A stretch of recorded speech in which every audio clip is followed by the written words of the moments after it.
اللہ اکبر۔ دیکھیے مولانا سید سلیمان سلمان منصور پوری رحمہ اللہ، انہوں نے اپنی شعرا کتاب رحمۃ اللہ عالمین میں اس حوالے پر بات کرتے ہوئے لکھا ہے کہ روزے کے اصول اور طریقے گو مختلف ہوں، تہذیب، قومیت، آب و ہوا، گرد و پیش کے حالات کے اعتبار سے اگرچہ مختلف ہوں گے، لیکن بمشکل ہی آپ کسی ایسے مذہب کا نام لے سکتے ہیں جس کے مذہبی نظام میں روزے کو مطلقاً تسلیم نہ کیا گیا ہو۔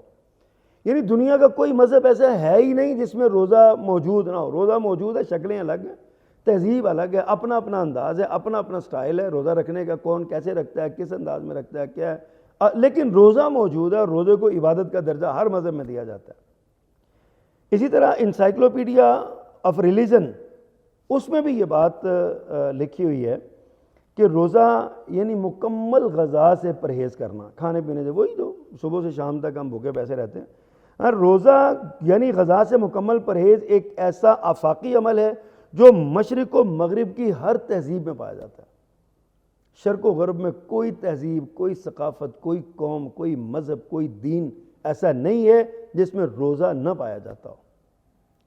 آپ دیکھیے پارسی مذہب میں بھی روزہ ہے، چین کا جو کلاسیکل تہذیب ہے اس میں بھی روزہ ہے، قدیم جاپانی اور کوریائی تہذیب میں بھی روزہ ہے، ایرانی تہذیب میں بھی اس کا ذکر ہے، متعدد افریقی قبائل میں، قدیم یونان میں، رومی تہذیب میں، اور حتیٰ کہ سائبیریا کے اسکیموز وغیرہ میں بھی روزے کا تصور پایا جاتا ہے۔ لیکن ہم آج کے اس مختصر سی فرصت میں ہم ان جو بڑے بڑے چند ایک مذاہب ہیں ان کا ذکر کرتے ہیں، ان کے اندر روزے کی کیا کیفیت اور کیا حیثیت ہے ان کی۔ سب سے پہلے ہم اسلام کے علاوہ ہم لیتے ہیں ہندو مت۔ بر صغیر کے اندر ہندو مذہب کے ماننے والوں کا دعویٰ ہے کہ ہندو مت دنیا کا سب سے قدیم ترین مذہب ہے، سب سے پرانا مذہب ہے۔ یہ ہندو مت کے جو ماہرین ہیں وہ یا ہندو مت کے پیروکار ہیں ان کا خیال ہے کہ سب سے قدیم مذہب ہے، جبکہ میں سمجھتا ہوں کہ اسلام سے قدیم کون سا ہو سکتا ہے۔ آدم علیہ السلام اپنے ساتھ اسلام لے کے آئے تھے۔ آدم علیہ السلام سے لے کر سیدنا عیسیٰ علیہ السلام تک جتنی تعلیمات ہیں، اصل حقیقی تعلیمات تمام انبیاء کی، وہ اسلام ہی کہلاتی ہیں۔ اور رسول اللہ صلی اللہ علیہ وسلم نے ان سب کو ایک جگہ پہ جمع کر کے ان کی تمام کے تمام خلاصہ اور نچوڑ جو نکالا ہے، اللہ سبحانہ وتعالی نے جو دین اور شریعت پیارے پیغمبر صلی اللہ علیہ وسلم پر اتاری ہے وہ اسلام ہی ہے۔ لیکن اسلام کے علاوہ اگر ہم بات کریں تو ہو سکتا ہے اس دعوے میں کوئی سچائی ہو کہ ہندو مت دنیا کا قدیم ترین مذہب ہے۔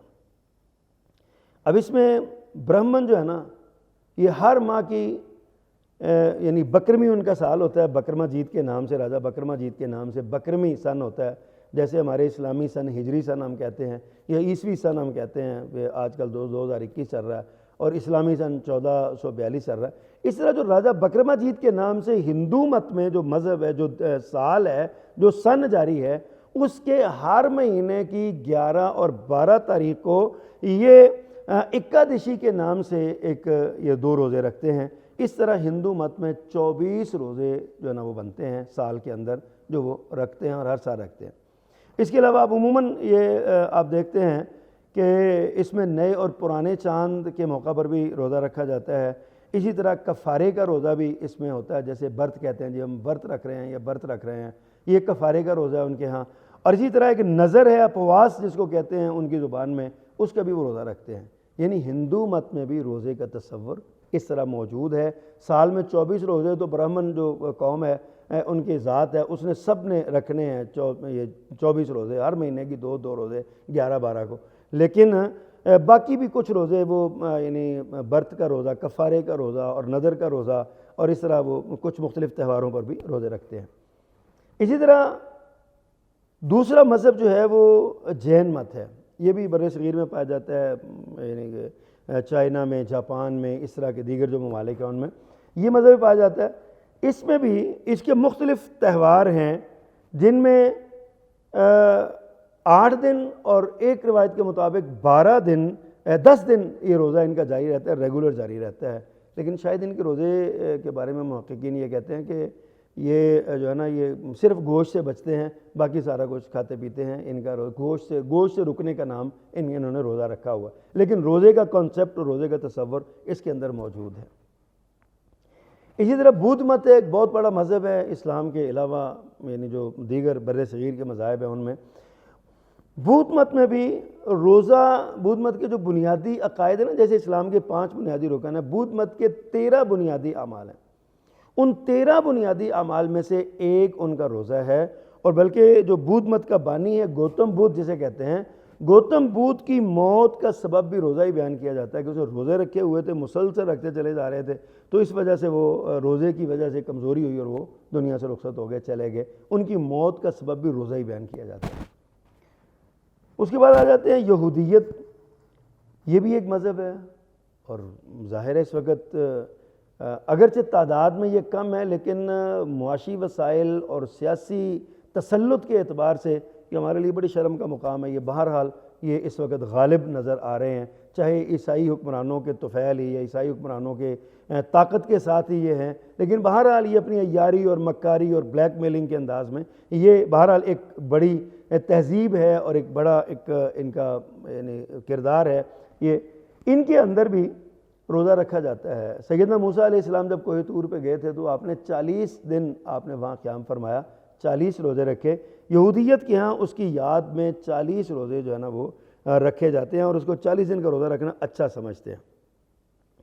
پھر یہودیت کے ہاں کوئی خطرہ پیش آ جائے نا، خطرہ، تو اس پر بھی وہ فٹافٹ روزہ رکھ لیتے ہیں۔ جیسے ہم مسلمانوں میں صلاۃ الخوف کا تصور ہے نا کہ صلاۃ الخوف پڑھی جاتی ہے، تو اس طرح ان کے ہاں جب خوف پیدا ہو جائے تو وہ روزہ رکھتے ہیں۔ اسی طرح ایک عشرۃ التوبہ کے نام سے، یعنی وہ 10 دن توبہ کے جو انہوں نے گزارے اس کے نام سے جب وہ رکھتے ہیں تو اس پہ بھی چند دن وہ روزہ رکھتے ہیں۔ یوم کفارہ کا روزہ بھی رکھتے ہیں، وہ جب ان کی وہ پہاڑ ان پہ گرا، وہ انہوں نے آپس میں قتل کیا ایک دوسرے کو، اور پھر اللہ نے ان کی توبہ قبول کی، تو کفارے کے نام پہ نا یہ وہی روزہ ہے جو رمضان کے روزے فرض ہونے سے پہلے یوم عاشوراء کا روزہ رکھا جاتا تھا، جو 10 محرم کو جو روزہ رکھا جاتا تھا، اور پیارے پیغمبر صلی اللہ علیہ وسلم نے فرمایا تھا کہ اگر میں آئندہ سال زندہ رہا تو میں 10 کے ساتھ 9 کا روزہ بھی میں رکھوں گا، تو یہ وہ یوم عاشوراء کا روزہ وہ بھی یہودی رکھتے تھے۔ اسی طرح عیسائی مذہب جو ہے نا، یہ محققین بتاتے ہیں کہ عیسائی مذہب دراصل یہودیت کے ہی تتمہ ہے، اور اس کے اندر بھی آپ دیکھتے ہیں عموماً یہ ایسٹر سے پہلے 40 روزے عیسائی بھی رکھتے ہیں، اور اسی طرح جب ان کا وہ 25 دسمبر کو بڑا دن جس کو کہتے ہیں یا کرسمس ڈے کے نام سے جو جانا جاتا ہے، اس سے پہلے بھی وہ ایک گڈ فرائیڈے کے نام سے وہ روزہ وغیرہ، اس میں بھی ایک ان کے روزے کا تصور ہے۔ اور سیدنا عیسیٰ علیہ السلام کے بارے میں بھی یہ باتیں مرقوم ہیں ان کی کتابوں میں کہ جب عیسیٰ علیہ السلام کو باضابطہ نبوت ملی، یعنی کہ ان کے جب ان کو نبوت سے سرفراز کیا گیا، تو اس سے پہلے حضرت موسیٰ علیہ السلام کی سنت پر عمل کرتے ہوئے انہوں نے بھی 40 دن کا روزہ رکھا تھا، پھر ان کو یہ سارا ملا تھا۔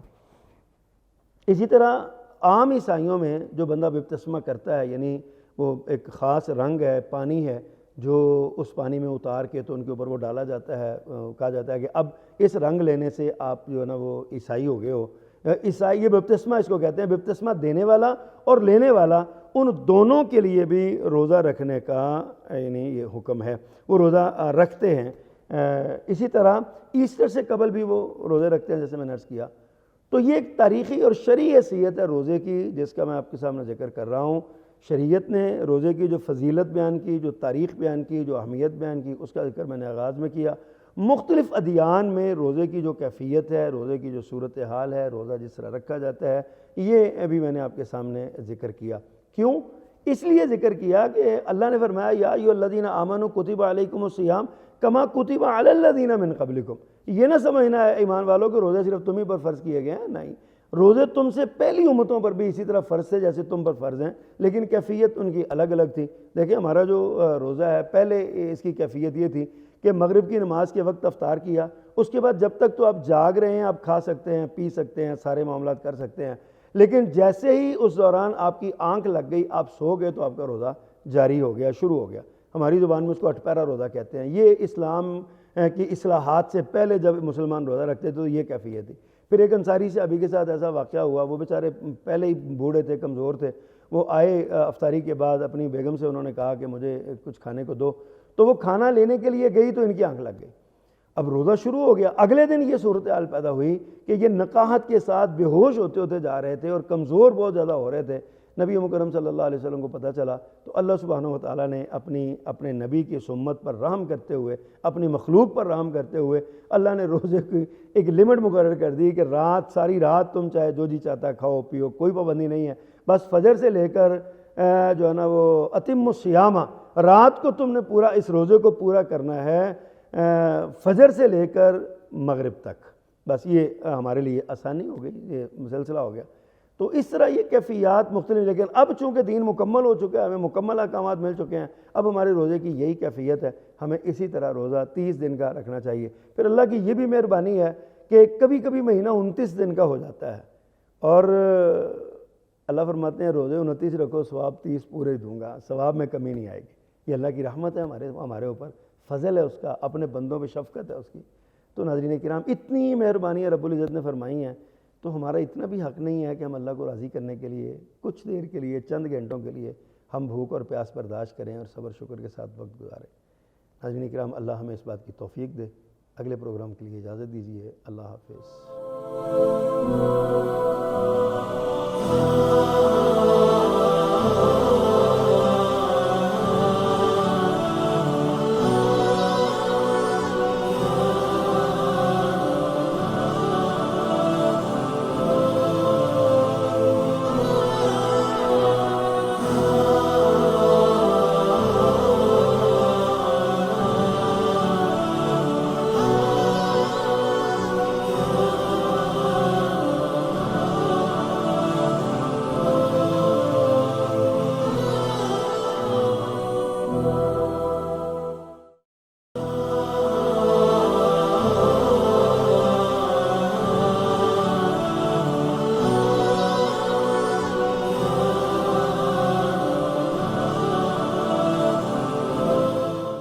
الحمدللہ وحدہ والصلاة والسلام علی من لا نبی بعدہ.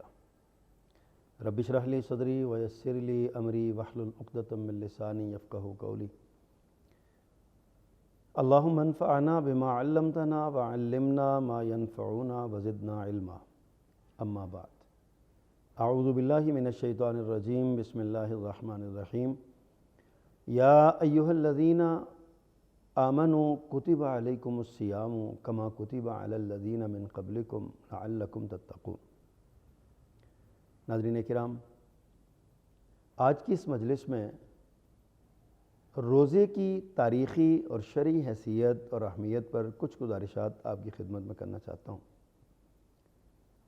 روزہ ایک عظیم عبادت ہے. روزہ اسلام کا بنیادی رکن ہے.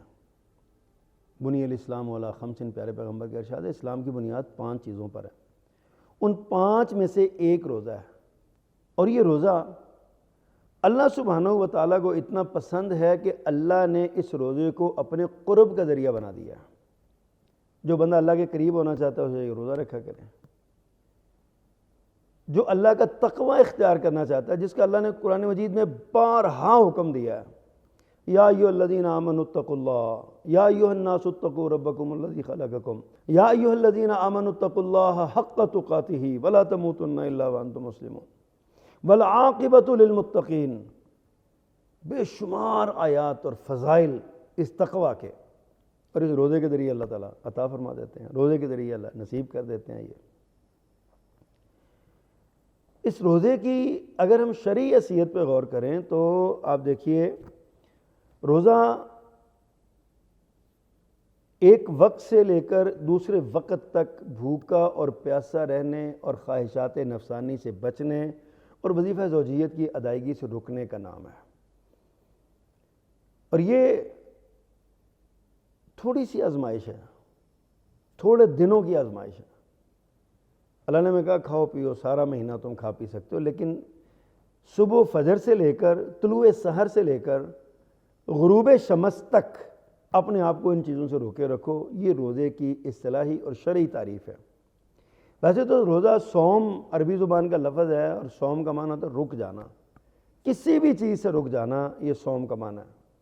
لیکن اصطلاحی شریعت میں یہ اصل میں کھانے پینے اور ارادے کے ساتھ، نیت کے ساتھ، بغیر نیت کے روزہ نہیں ہوتا۔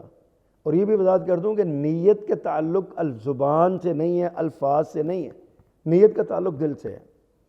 یہ جو ہمارے معاشرے میں عام جو دعائیں پڑھی جاتی ہیں نا، وَبِ صَوْمِ غَدٍ نَوَيْتُ مِنْ شَهْرِ رمضان، یہ رسول اللہ صلی اللہ علیہ وسلم سے ثابت نہیں ہے۔ پیارے پیغمبر صلی اللہ علیہ وسلم کی زبان اطہر سے یہ الفاظ نہیں نکلے ہوئے، پتہ نہیں کس نے بعد میں بنا دیا اور ہم نے اس کو اپنے اس کا نا لازمی بنا لیا ہے۔ نیت کا تعلق دل سے ہوتا ہے، قلب سے، قلبی ارادے کے ساتھ، قلبی نیت کے ساتھ بندہ یہ ارادہ کرے کہ میں نے اللہ کی رضا کے لیے اخلاص کے ساتھ صبح طلوع سحر سے لے کر، یعنی فجر کی اذان سے لے کر مغرب کی اذان تک نہ کچھ کھانا ہے، نہ کچھ پینا ہے، نہ خواہشات نفسانی کو پورا کرنا ہے، اور نہ ہی میں نے وظیفہ زوجیت ادا کرنا ہے۔ یہ اس کی روزے کی اصطلاح ہے، یہ روزہ ہے۔ اللہ نے اس پر کچھ پابندیاں لگائی ہیں۔ اچھا، اتنی پابندیاں بندہ برداشت کرے، حلال چیزوں سے منع کر دی ہے، ساری سیب کھائے، انار کھائے، انگور کھائے، شربت پیے، دودھ پیے، منع کر دیا کہ نہیں کرنا۔ یہ پھر سوال پیدا ہوتا ہے کہ ہمیں اس سے کیا ملے گا؟ اتنی مشقت ہم جھیل رہے ہیں۔ پیارے پیغمبر صلی اللہ علیہ وسلم نے فرمایا کہ یہ روزہ جو ہے نا، قیامت والے دن تمہارا سفارشی بن جائے گا۔ بلکہ حدیث میں آتا ہے الصیام والقرآن یشفعان للعبد یوم القیامہ، روزہ اور قرآن یہ دونوں اپنے پڑھنے والے اور رکھنے والے کے لیے قیامت کے دن سفارشی بن جائیں گے۔ اور یقول الصیام، روزہ کہے گا اے ربی، اے میرے پروردگار، اے میرے پروردگار، منعتہ الطعام والشہوہ، یا اللہ میں نے تیرے اس بندے کو طعام سے، کھانے پینے سے اور شہوانی جذبات سے میں نے روک دیا تھا، اور یہ رک گیا تھا، میری وجہ سے رک گیا تھا، فشفعنی، اللہ اس کی حق میں میری سفارش قبول فرما۔ اسی طرح روزہ، اسی طرح قرآن اللہ سے کہے گا کہ یا اللہ یہ میری وجہ سے راتوں کو جاگتا رہا، میری تلاوت کرتا رہا، مجھے پڑھتا رہا، میں تیرے حضور التماس کرتا ہوں، سفارش کرتا ہوں، یا اللہ تو اس کو میری سفارش کی حق میں قبول فرما کہ اس کو بخش دے۔ حدیث میں آتا ہے، پیارے پیغمبر صلی اللہ علیہ وسلم نے گارنٹی دی ہے، مہر لگائی آقا کریم صلی اللہ علیہ وسلم نے، فرمایا کہ دونوں کی سفارش قبول ہو جائے گی۔ سبحان اللہ۔ روزہ رکھنے والا اور قرآن پڑھنے والا، روزے قرآن کا تعلق بڑا گہرا ہے نا، اور روزے رمضان کے مہینے میں قرآن نازل ہوا، شہر رمضان الذی انزل فیہ القرآن، رمضان روزے کی حالت میں پیارے پیغمبر صلی اللہ علیہ وسلم قرآن بہت پڑھا کرتے تھے۔ بہرحال ان کا آپس میں بہت گہرا تعلق ہے۔ پھر روزہ ایسا عمل ہے جس کا اجر کوئی فرشتہ، کوئی کیلکولیٹر، کوئی طاقت شمار ہی نہیں کر سکتی۔ یہ روزہ صرف اللہ ہی اس کا اجر دے گا۔ فرشتوں نے کہا یا اللہ سارے اعمال لکھے ہیں، ہم نے ان کا اجر لکھا ہے، روزے کا اجر کیا ہے؟ فرمایا چھوڑ دو، یہ تمہارے بس کا نہیں، تمہیں پتہ ہی نہیں ہے بندے نے روزہ رکھا ہے کہ نہیں رکھا۔ ایک بندہ ہمارے سامنے ہے، اب دیکھیں ہمارے سامنے ہے، وہ کھاتا بھی نہیں ہے، پیتا بھی نہیں ہے، سحری اس نے ہمارے ساتھ کی ہے، افطاری ہمارے ساتھ اس نے کی ہے، کوئی چیز اس نے کھائی پی نہیں ہے، لیکن اس کی نیت روزے کی نہیں تھی، اس نے روزہ نہیں رکھا۔ اللہ کو پتہ ہے کہ ہمیں سب کو پتہ ہے کہ روزے سے ہے، صبح سے شام تک کچھ نہیں کھایا پیا۔ بھلا بھوکا پیاسا رہنے کا نام تو روزہ نہیں ہے نا، روزہ تو اللہ کی اطاعت کا نام ہے، رسول اللہ صلی اللہ علیہ وسلم کی سنت پر عمل کرنے کا نام ہے۔ آپ نے جیسے روزہ رکھا ویسے آپ روزہ رکھیں، جیسے آپ نے برداشت کی بھوک اور پیاس، شہوانی جذبات سے آپ رکے، اسی طرح ہمیں بھی رکنا چاہیے۔ یہی تو سبق ہے اصل میں۔ اب اللہ سبحانہ و تعالیٰ فرماتے ہیں کہ یہ جو روزہ ہے نا، کل عمل ابن آدم لہو الا الصیام، آدم کے بیٹوں کے تمام اعمال کا اجر اس کے لیے موجود ہے، لکھا ہوا، مگر روزے کا نہیں۔ کیوں؟ فرمایا فَإِنَّهُ لِي وَأَنَا أَجْزِي بِهِ، کیونکہ روزہ اس نے میرے لیے رکھا ہے، مجھے ہی پتہ ہے اس نے رکھا ہے کہ نہیں رکھا، اس لیے اس کا اجر میں ہی دوں گا۔ فرشتوں تم نے صرف یہ لکھنا ہے کہ انہیں روزہ رکھا ہے، بس بات ختم ہو گئی۔ اب یہ نہیں ہے کہ اربوں انسان ہیں اور کھربوں گزر چکے، آنے والے پتہ نہیں کتنے لوگ آئیں گے تو اللہ کو بھول جائے گا۔ وَمَا كَانَ رَبُّكَ نَسِيًّا، رب بھولنے والا نہیں ہے۔ اللہ کو آدم علیہ السلام سے لے کر قیامت تک آنے والے آخری انسان تک کے بارے میں علم ہے کہ اس نے کب کون سا کیسا عمل کیا، کیا کیا، اللہ پاک کو یاد ہے۔ اللہ بھولنے والا نہیں ہے، اللہ پاک ہے اس کمزوری اور اس نقص سے، اللہ پاک ہے اس جو ہے نا وہ کمزوری سے کہ اللہ بھول جائے گا، وما کان ربک نسیٰ، رب تمہارا رب بھولنے والا نہیں۔ تو فرمایا روزہ میرے لیے ہے، اس کی جزا بھی میں ہی دوں گا۔ پھر اس روزے کی فضیلت اور اس کی شرعی حیثیت پہ آپ غور کریں۔ اللہ فرماتے ہیں، رسول اللہ صلی اللہ علیہ وسلم نے فرمایا ان فی الجنت بابا یقال لہ الریان، فرمایا جنت کے 8 دروازے ہیں، ان میں سے ایک دروازہ جس کا نام باب الریان ہے۔ اب پیارے پیغمبر صلی اللہ علیہ وسلم فرماتے ہیں یدخل منہ الصائمون، اس میں صرف روزے دار گزریں گے، دوسرا کوئی بندہ نہیں گزرے گا، صرف روزے دار اس میں سے گزریں گے۔ یعنی اللہ نے اتنا پروٹوکول رکھا ہے اس روزے کا کہ روزے دار جو ہیں ان کے لیے اللہ نے ایک خاص دروازہ رکھا ہے اور کہا جائے گا اس دروازے سے گزر جاؤ، یہ دروازہ تمہارے لیے روزے دارو، تم اس میں سے گزر جاؤ۔ اسی لیے رسول اللہ صلی اللہ علیہ وسلم نے اس کی بڑی تاکید فرمائی ہے اور بڑا خبردار فرمایا ہمیں۔ اللہ اکبر۔ آپ نے ارشاد فرمایا من حرمہا فقد حرم الخیر کلہ۔ رمضان المبارک بہت خیر و برکت کا مہینہ ہے، ایک لمبی حدیث ہے، اس کا ایک ٹکڑا میں آپ کے سامنے پڑھ رہا ہوں، آخری جزء ہے اس کا۔ فرمایا کہ من حرمہا فقد حرم الخیر کلہ، جو اس مہینے کی خیر سے محروم ہو گیا وہ ساری خیر سے محروم ہو گیا۔ اور ساتھ فرمایا ولا یحرم خیرہا الا محروم، اس کی خیر سے محروم وہی ہو سکتا ہے جو بالفعل اور عملاً محروم ہو جائے، جو بیچارہ تہی دامن اور مفلس ہو جائے، غربت کا مارا اور تنگ دست اور یہ وہ سارے معاملہ پر وہی ہو سکتا ہے، ورنہ مومن تو اس کی خیر سے محروم نہیں رہ سکتا۔ یہ وہ عظیم مہینہ ہے، عظیم یعنی ایک اللہ تعالیٰ نے گھڑیاں ہمیں عطا فرمائی ہیں۔ ناظرین کرام، روزہ